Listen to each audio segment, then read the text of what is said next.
வணக்கம் நண்பர்களே. ஒருவருடைய ஜாதகத்தில் 7ஆம் இடத்துல சனி பகவான் இருக்கார் அப்படின்னா திருமணத்தை தாமதப்படுத்துகிறது அப்படின்னு சொல்லுவோம், லக்கணத்துக்கு 7ல்.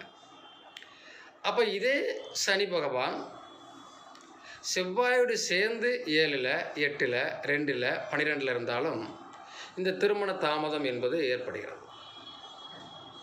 அப்போ இப்படிப்பட்ட விஷயத்தில் இருக்கு இல்லையா ஜாதகம், இவர்களுக்கு அப்படி இருந்தால் கூட திருமணம் சீக்கிரமாக சில பேருக்கு நடந்துருதே அப்படின்ற ஒரு கேள்வியும் வரும்.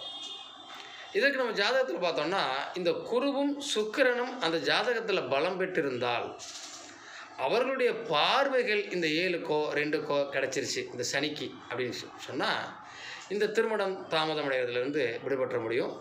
சீக்கிரம் சின்ன வயசுலேயே திருமணம் நடக்கக்கூடிய வாய்ப்புகள் வரும். இது நம்ம ஜாதகத்தை பார்த்தோன்னா நிறைய விஷயங்களை புரிஞ்சுக்கலாம். நன்றி.